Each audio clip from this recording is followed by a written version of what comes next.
Ladies and gentlemen, welcome to this week's episode of the Gym Owners Podcast. How's it going, guys? I'm your host, Tyler. Over there's John. Hi, John. Hello, Tyler. Guys, today we're going to talk about, I don't know, it's a thing that's been going on in the fitness industry for a long time. To some business owners, it's a thing they don't budge on. To some consumers, it's a thing they don't budge on. Very divisive subject of contracts, yearly, monthly, whatever it is, whatever your contract agreement is. Are you locking people in? Should you be locking people in? Is it bad for your, what's the word? Is it a bad vibe? Does it make sales difficult? Does it make people standoffish? I think the trend has changed, and I think I have actually changed my opinion on them. Jesus, 3 times over the course of my career since we opened my first gym. So that's what we're going to talk about today. Contracts, the good, the bad, and the what the fuck is going on now. Before we start, make sure you follow the show at the Gym Owners Podcast. Follow me on Instagram at Tyler F. and Stone. John, how do they find you? On Instagram at JBanksFL. So what else do we got? I don't know what else we got to pimp just yet. Gear Academy, guys. The Gear Academy is where it's at. Right now, if you're hearing this, they're probably getting this one by May. So we are open probably for May. If you want in, there may be a wait list again. But if you want in, get on the wait list. We'll notify you when we start taking people in. We kind of cap things off from month to month just to make sure that people that are in are getting what they get. We're getting what they got to be getting. It also allows us to, when you come in and start, that we can hit the ground running. So let's get started, John. Oh, fuck. I should probably tell you how to join the Gear Academy or get in on the wait list. Go to gymownersrevolution.com. Link in our description. Take you all the other stuff. Get in on the Facebook group. Sorry if I'm distracted today. John and I were just pre-show ranting about contracts. So we always have to like spool things back down and circle back. So guys, contracts, specifically fitness membership contracts. That's what we're talking about today. Man, I don't know. The perception, I think, among gym owners is it's always been split amongst gym owners that I talked to. There were many that were like very hard, like, no, I would never. And then there's some that say very much that you need to as a business. You have to have people locked in. You need that certainty. You need, truthfully, without anything in writing, your business has no value either. Meaning if nobody has a contract with your business, what happens if your head coach leaves? Now, your business might be worth nothing. And if you started dealing with things like leveraging debt, bank notes, or dealing with investors, partners, or selling out for partners, it becomes very, very, very complicated to try to figure out what your shit is actually worth. So I feel you. I let me tell you what I did when we opened our gym. I think we started with doing just regular membership. Like our grand opening stuff was, everything was base membership price. I don't think I locked anybody in at anything in the beginning, but I could be wrong. And then I think I had a bunch of non-committal motherfuckers coming in through the door that were pissing me off when we got busy. Like we got full. The gym got full. But we were getting a lot of month to month wishy-washy shit where people just didn't want to do the work. And I didn't like it. So I wanted to get more money from these assholes. This is basically what I wanted. It's like, if you're not here to commit for at least a few months, like I just did think it should be more. And that way, at least it put some weight on someone's decision. They didn't need to pay any more up front or anything like that, but they just needed to commit. So what I did then, probably wouldn't do this now. What I did then was if you wanted to go month to month, you absolutely were allowed to. But your rate was, I don't know what it was, $25, $30 more expensive than if you were going to commit for 6 months, which 6 months or more commitment that's our base membership. That's what everyone was paying. And then if you committed for 3 months, it was met in the middle, like $15 more per month. Again, that's just what your monthly rate was going to be. And then at any time, if you were in month to month and wanted to sign the commit for 6 months, your rate went down. All right, that was like the painless way that I was able to do that. But that really had very little to do with locking people in for the year or business valuation. It was just like, for me, it was like, if I got to bring in and onboard somebody who's going to come maybe 3 times this month and I'm not going to see him again, they're going to be a pain in my ass, and they're going to jam up the class flow, and they're going to be very labor intensive with coaching. And we tried a lot of things in regards to onboarding systems. With the CrossFit gym, bringing in people is, how you do that is up to each gym. How you introduce people to the class, what your classes are like. Maybe your classes are super approachable and easy for everybody to scale, and that's totally fine. But sometimes you get some people that are just way deconditioned. And that's why these other models come in, which is, you'll see people, I think it's Two Brain, a lot of those guys will do like a personal training first model. Like you have to do personal training first. I'm not Yep. opposed to all those things. I'd prefer to give people a choice. But that's just my opinion. I don't think it's right or wrong, but that I think exists as a solution to that problem and the lack of investment, dealing or leading to lack of results. I think a personal training first model is okay for that. But also you see a lot of CrossFit gyms have like an onboarding program. Mhm. That's what we did in the very beginning as well. As if you were super new, we got kind of a bundle in. I'd be like, tell you what, we'll just have like a fully newbies class like once or twice a week. But then I'm like coaching extra now, and that became something where it was like, if there wasn't a ton of them coming in at once, it was like, yeah, we'll just fold you into class. I'll give you some extra attention, just because it's not another hour at work. It's just extra work in an hour I'm already working. So that's the gym owners inside baseball, kind of like how I got to doing no contracts to wanting to do major contracts, just wanting to solve some other problems with commitment. My gripe with the way that I did that other one is it wasn't real commitment. It was just, you know what I mean? It wasn't like extra investment up front. It didn't make any extra impact. They weren't prepaying. So it still made my sales not awesome. Right. And that became something that was like, we gotta find, this is where the idea of John and I rolling out this, giving an offer stack, allowing upsells, allowing people to choose a higher level of service. And then if they choose to go lower, it is what it is. And those products can be priced accordingly, which I guess kind of is, John, that is the birth of what we do with our offer stack system here a little bit, in that the ones that commit the most do get the best deal in the grand scheme of things. Mhm. And then if you are going to choose, to go down to the bottom, it's like, all right, well, that is what it is. You picked you picked it, and we're not trying to price anybody out of it, but it is meant to be the lowest value product, and it's obvious.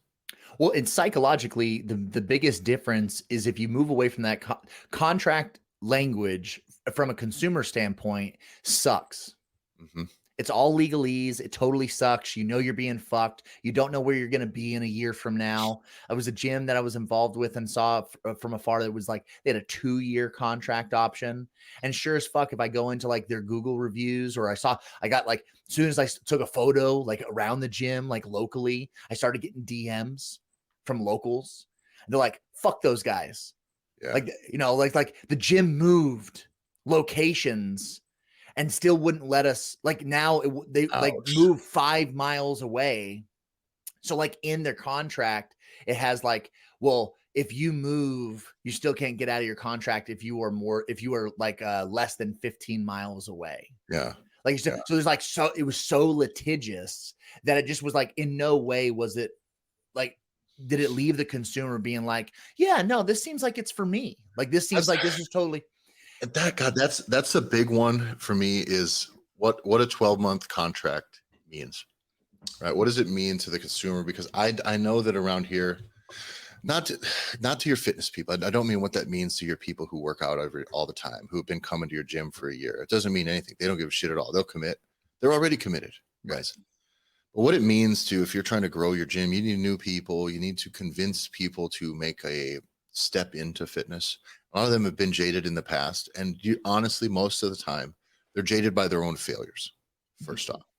And they do want to blame somebody else, and they're going to blame whoever they turn to for help when they felt very vulnerable, which means if they went to a personal trainer, even though they didn't fix anything about their food, and they paid amount of money that hurt, and they worked their butt off every time in the gym, harder than they ever have, and they did this thing hard for 8 weeks, 10 weeks, 12 weeks, but they didn't fix the food stuff, and they were gluttonous and shitty and whatever else, and their body didn't change the way they wanted it to, they're going to blame that trainer. Took all that money from me, blah, blah, blah, blah, blah. And then when they quit, of course, they go into denial mode and balloon up and get further and further out of shape.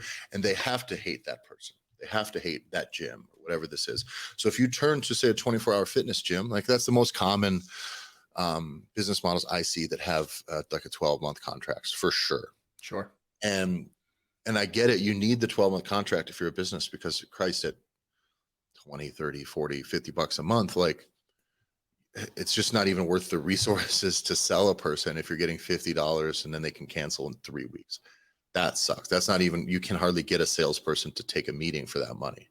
Yeah. So you need, it was a situation where I start, just like you said, people message you and they're like, fuck these people. Well, that's a pretty valid issue, right? That one where like the gym moved. But very often what I hear around here is it's just like people go to the gym and they stop going to the gym. And then they just never do fitness again. It's not like they went to a different gym that's better. And then they're like, oh, I go to this other place now. And then they're mad about the contract. What it is they stopped doing fitness because they just were going to stop, or they didn't have to commit in the beginning. Well, I mean, they committed 12 months, but then they're not going and they're stuck continuing to, that's what makes them mad. And in my opinion, that is the customer's fault. Truly is, but it does not matter. Because every time that if I talk to people around town about about gyms, fitness centers, memberships, services, whatever this is, they all shit on the ones that have contracts. They locked me in. They use the term locked me into a 12-month contract. They locked me in. And it's like, okay, well, where are you going now? Well, nowhere. And they're like talking to me about training. Yeah, they have to, they won't go back to the place they're still paying for because now they're mad about it, but they won't hire somebody else because they're locked in on the amount of time. Matter of fact, we had one of our guys is an MMA gym in Minnesota who was messaging us on the group. And he said, I got a lot of people in town who like really love what we do here. Cause I think they also do some strength training stuff or whatever. But they're like stuck in a 12-month contract with some other place. And it's like, that's a situation where like, okay, then they better be using the other place. Cause if they're not, don't just, I don't know. That's that piece of psychology doesn't need to make sense to you as a gym owner, and it won't. So know that when a person comes to you and they're mad about contracts and they're standoffish about contracts, it's not even that the contracts did them dirty most of the time. It's that fitness, the industry to the consumer, it's like quitting smoking. People fucking fail and fall off a lot. Sure. A lot. They always do. And there's many big chunks where they're not even trying. Right. And then they'll try and they'll do the things and then they fail. And that's just the way it is for the consumer. That's what a person's fitness journey very often is. And you have to understand that there's not a lot of reason behind this. Whatever reason they failed last time, whatever gym put them under contract, whether they charged too much or too little, or did personal training and they didn't like it, or they didn't like the person, or they just didn't like the vibe, whatever it is about that arrangement that they didn't get the value that they wanted out of it, they now hate. And now you're going to try and drop onto them in front of them. So it's not your fault. It's not even the last gym's fault. And it's not the contract's fault. It's just that person fails and they want somebody else to blame other than themselves. Or it's not even about blame. It's just they're upset about that situation. And now you're bringing in a situation where last time I didn't go because the gym sucked and it wasn't me at all. And so I'm not getting involved in some 12-month contract bullshit. Sure. It's like you come here wanting to change your life. And you think that 12 months from now, with your life being changed and you being fit now, you make this wonderful 180-degree turn that you're not going to still be exercising in 12 months? Do you know what would be the most gangster shit ever? What's that? For our guy in Minnesota, the same way that the cell phone companies will buy out your like back in the day, right? They don't do it anymore because nobody has fucking contracts anymore. Or at least not that I've seen in a while. But like the big ad that they used to run back in the day was, if you're stuck with fucking Verizon and you hate Verizon and you want to move to whatever the fuck, Sprint or AT&T, it's we'll buy out your contract. Like we'll buy it out completely. We'll just move you over. It would be the most gangster shit in the world to be able to set up your spot. To be like somebody comes in and be like, oh, I can't, Planet Fatness has got me and I'm stuck in a contract and I can't get out. It's like, okay, we'll buy out your contract. Yeah. Bring it to me. Like, what? Like, what do you, it's like, yeah, no, we have these packages here. Like you buy one of these packages and you'd set it up. We've never talked about this. So we're literally like, but it would be like, it just immediately be like, well, all right, you buy one of our contracts. You just can't buy the base fucking bronze package. Yeah. We buy one of our gold or platinum packages, and it's not an adjust, exactly. It's not a contract, but we typically like those to be 3 months or more, right? You can have them be, and it just is, no, you're going to invest in yourself and I'm dedicated to it. And I want to be able to see you hit your goals. Cause that's the psychological shift that where for us, we're away from contracts completely. And we don't play in that world at all because it's so not about the consumer. It's not about the client in any way. And it's the same shift because you realize like even the big guys that are in the space, they're like, well, no, what you do is you get somebody to pay in full and you discount them 20%. And if they want 6 months, you discount them 10%. Mm-hmm. Well, It's the same thing. You literally described what you did originally with your pricing when you had a contract, but instead now it's just, no, it's a year commitment. And the big difference is they put that nut down right then and there. Yeah. So you pay up front with that investment, and it's an actual investment in a product that'll help them get their goals, opposed to, yeah, I'll be here for 36 years if that means that I You know, pay I monthly. spoke earlier in defense of the contract, right? A little bit, saying, you know, like there's a reason, and the reason that they're mad is not because the contracts are bad. Because I think the thing you just mentioned, the function a contract can serve, a 12-month contract or a 24-month. That's pushing a 24, but the function that serves is commitment. Right. You would hope that someone is coming in going, yes, I'm going to stick to this for a year, that by signing that, I hope that that is the psychology, but that just isn't really how it works. The money needs to leave their hands now. Can't be put in pen, because everybody's made like promises of things you're going to do the next day when you're out drinking with the buddies. How many show up for the hike the next morning? Very few. Very few. I couldn't imagine. Ignore fucking COVID, right? Ignore like a black swan event that happens to the entire world. But like 2 years ago, Tyler, could you and I have said where we were going to be 2 years ago? Hell no. Like, remove COVID completely. 2 years before that, I couldn't have told you where I was going to be. So the idea that I'm still going to live in the same fucking place, it's crazy. Like, come on. The other side of the commitment coin, though, is that is why I do like giving people the opportunity to pay up front. I'm not a huge fan of discounting that. That's actually part of where I went Correct a little bit wrong by like having the 6 month out be like heavily, or it's a little heavily more discounted than I would want it to be. But I would like to have people who commit for 6 months, who pay up front, small discount if you want to do it, but like that is real commitment, is the money has left your hand. And I do think people mistake the terms commitment and investment. And I think that's the issue. Is we talk about a 12-month commitment. A 12-month contract is a 12-month commitment. You're committing to invest $50 a month, $150, $200 a month for 12 months, versus a real investment in your fitness is coming in and dropping 6 months worth cash up front. That's real commitment. That's a real investment in this process. And when I mention that, I don't mean this purely as financially. This is how your clients have success. They need to be committed. They need to be invested.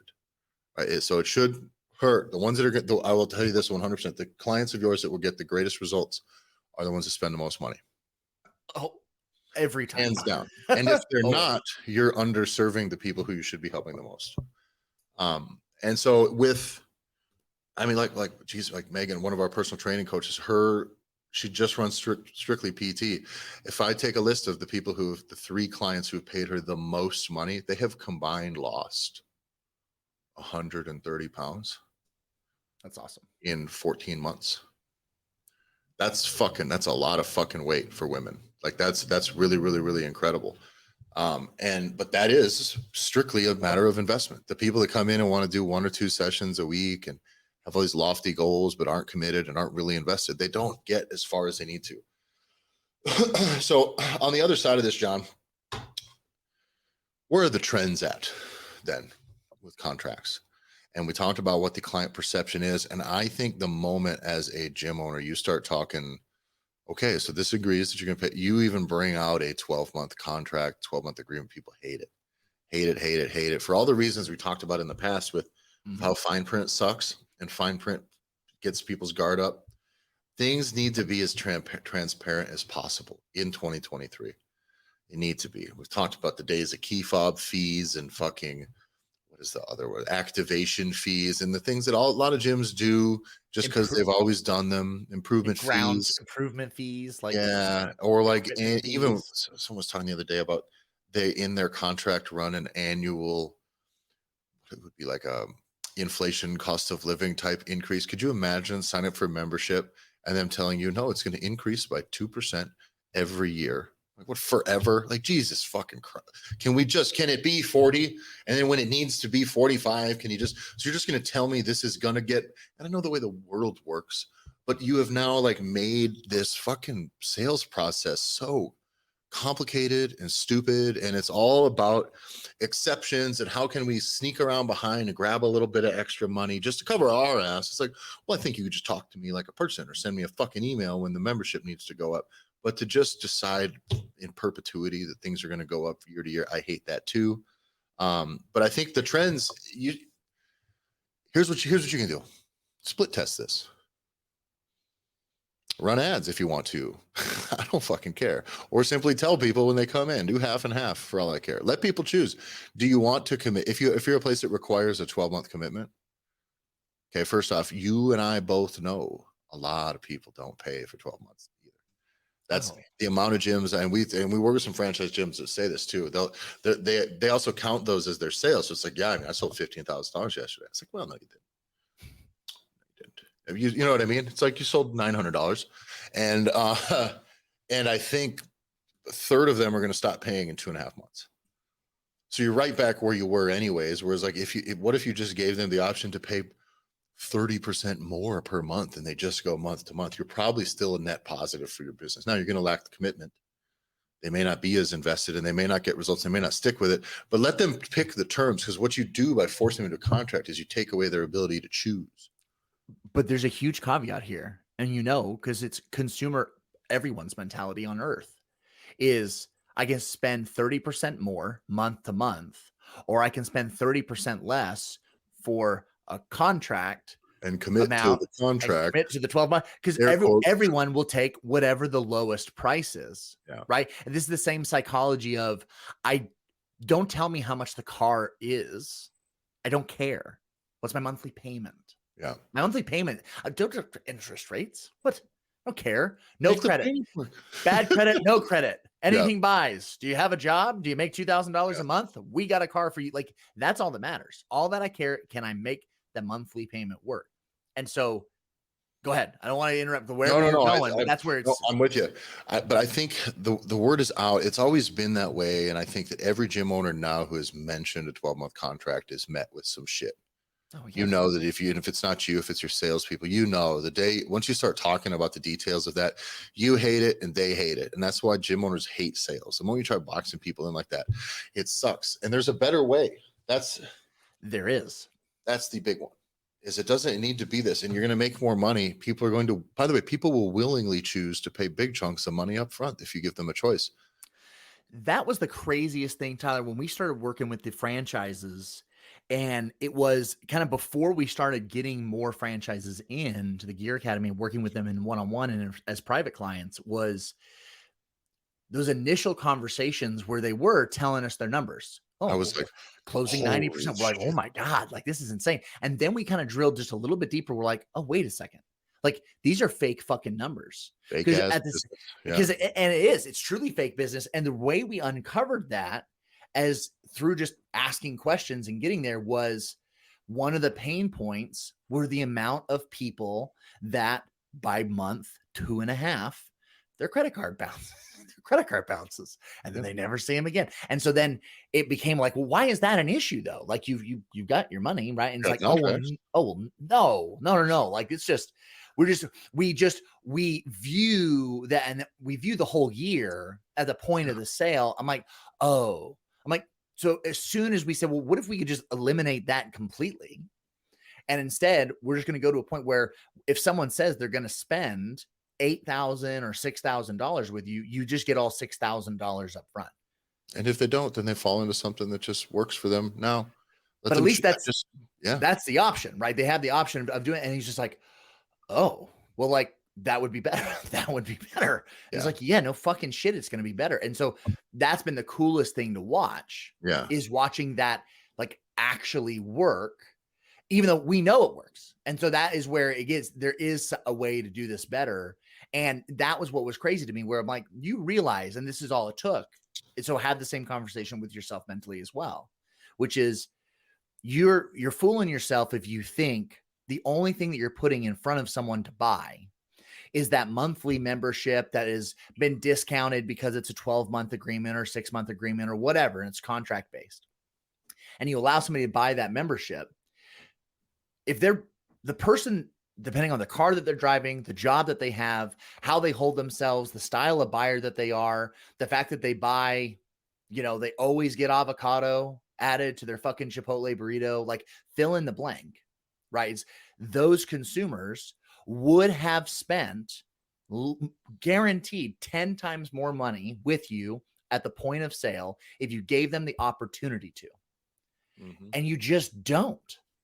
And so you don't get it. So you would have gotten more money, which means over the lifetime value of that single customer, your guacamole buying individuals, is that they will have spent more money with you over their entire lifespan. But you just choose to have them buy the cheapest possible thing because that's all that you have available. The word will get out about the contracts. That's the worst part, is then that you don't want people the guys, I'm telling you, the only thing I hear when I talk about 24-hour gyms, only thing I hear is complaints about contracts and the memberships and this bullshit. Whatever it is, they didn't really like the training, whatever, but nobody's there's like the gym was a dump, right? You got to see it first. Like they did pick. So nobody signed up sight unseen. So nobody can act like they were duped or didn't like it or whatever. It's they stopped going. That's it. So, but you're allowing them to just point to the contract is the issue. And when they're talking about the contract and they're not talking about the service, the facility, they're not talking about the things they liked, it's a huge loss. And I think the solution, like John said, giving them a choice. So here's what it is. If you have contracts right now, you want to lock people in, listen, I'm with it. Like I get it. I totally get it. But I just would like you to try. You're not going to lock people in on contracts if you're selling personal training. This is where a lot of these other places it gets really convoluted. You're not going to get somebody to commit to 3 days a week personal training. Plus, it happens. We've sold them, but like those are your rare, big ticket stuff for people who are going to commit to a year of that and actually see it through. It's just rare for someone to have that level of commitment, financial upfront forever. They'll do it, but the thing is, I just want you to try to sell this offer stack format like John and I talk about, where if someone comes in and they want to choose a membership, let them choose a higher level of service. Just put something in front of them with 4 different tiers, have it be, and have the top one be 3 months of it. All your stuff, 3 months up front though. And you're going to see how many people actually pull the trigger on that. And that will surprise you. Have that top option be, if you're just a 24-hour gym, nutrition coaching, some programming workouts, a little package workout bundle, maybe one personal training session to get them onboarded, and then 3 months up front of the membership. That's like a base top, like a solid top tier for a low level of investment for you in the gym. But you're going to see when people choose that, they will be successful. Lots of people will also want that. And that's the most important thing. Peel some of those opportunities back. And at least you're going to have people choosing to still spend 2 to 6 times as much as for the first month as they would. They're basically paying for 2 to 6 months worth of this base level contract that you would normally try to lock them in. Because that's the worst part with these contracts, is they are all cookie cutter. They're not tiered. There's not other services bundled in. So all you're doing is making it about the transaction and not about the client, what their goals are, what they want. And it's a huge swing and a miss. So that piece, it's bad for your reputation. I don't want to go too far. There was a gym that runs a fees. Good guy. The guy's probably watching the show, but they run fees. And we saw actually some of our gyms do the same stuff. They run key fob fees and all the stuff that we're getting them to now that it's been removed from their intake process. And the membership rate just reflects what it needs, what it should be, instead of trying to bake in a bunch of asterisks, at the bottom of stuff. But this gym that we know that had like a $40 or 30 some dollar, what was it, like equipment renovation fee or something like that comes out every year. And it's like, well, we don't lose any members because of it. It's not the point. It's that the point is that it sucks. Yeah. The point is it might be $15,000 to $20,000 for your business in a big chunk, and that's great, but that sucks. It just sucks. And there's one of the things that how do I put this? I don't know how to put this any other way. Listen to Mobb Deep when you were younger. There ain't no such things as halfway crooks, dude. And it's a thing where I see it when I start going into business with people, business partners, with John and I, with any other business we get involved with, any businesses I've worked with in the past. Just red flags where it's like, man, that's some crooked shit. You don't see that? You just don't want to be better than that? That's where I get with all these little things. And some people, by the way, it's not a malicious decision. It's just these are systems that were here, but those are little red flags that happen. And I think that people have less tolerance for that. And if contracts feel crooked a little bit, it feels like you're boxing me in. Mhm. Hiding a fee in a contract feels like shady, right? And again, there ain't no such thing as halfway crooks. You either are or you aren't. And so, like, if you're not, you got to transcend that thought process. You have to become more transparent. And if you can't sell your membership for $3 to $5 more per month, $2.90 more. for that one, and let's say key fob fees and activation fees that get waived halftime anyway. Let's just talk $5 to $6 a month total more. If you can't get new business off of that, then all of your shit is broken completely. You should absolutely be able to support that. Every business should be able to support $5 or $6 more, especially for what this does to simplifying the actual buying process. I can't imagine any other. You're making signing up for a gym as convoluted as going to rent a center to buy Jordans. Just like, what are we doing here? Can I just, it's nuts. So but again, that's, as you look through this process in your business, be like, how can I be more transparent? Maybe that's kind of the theme of this episode is how can I just have it all be out there and have it all make sense, have it all be a catch-all, not catch-all, like each service needs to just be each agreement that someone gets into. The expectations should be clear and as simple as possible. Well, what we do, so here's the number one thing that we do with every single private client that we've ever worked with, ever, is very rarely does any gym owner or any business owner need more complexity in their lives. Nope. Because as you build and do more shit and you're the only one doing the best that you goddamn can, you infuse complexity naturally. Because you got to figure it out. Now you're balancing this. And it's like, well, if we just duct tape this, then we don't have to worry about it's so much of that. So it's as complex as it ever needs to become. And so it doesn't matter. It doesn't matter whether you are a franchise owner or if you are a brand new fucking garage gym guy and you're just getting off the ground or you just bought your first facility and you're going through the doors, right? Everybody starts in the same place, which is we simplify your shit. And if we simplify it, it's oftentimes, I would say 100% of the time, gym owners have not looked at their shit the way that we want to look at it with them and say, why do you do that? Why is it this way? It's like, oh, honestly, I don't think I've looked. I haven't looked at that before. And it's where I haven't thought about it. Have you thought about what it costs you? What does somebody else think when they hear that the first time? And as we work on this simplification process, we start to unravel and uncover a lot of these things. And very quickly we find, oh, we don't need it to be that way. Why do you have these fees here? Or why do you have this? Why is this text down here? Why do you have words here? Why is it this way? It seems to convolute like the actual exchange of money. You're making it hard for people to give you dollars. And immediately it just becomes, there's almost nothing that has to stay as it is. And 100% of the time it's like, oh man, 100% of the time it is, we should have looked at this. You know what? I felt that, but it wasn't until you all said something, you didn't say something about it, that finally it was like, you know what? That's all I needed. I needed the push because I felt like there was something wrong here. And it is this cadence that you start to build, and we build with our clients, where it's, you have to look at your stuff on a regular cadence, on a quarterly cadence, twice a year, once a year. You have to look at the stuff, because the problem is that $35 equipment fee, that may be something that's just grandfathered in.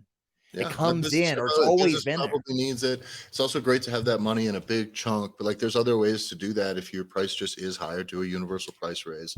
And it may not have been.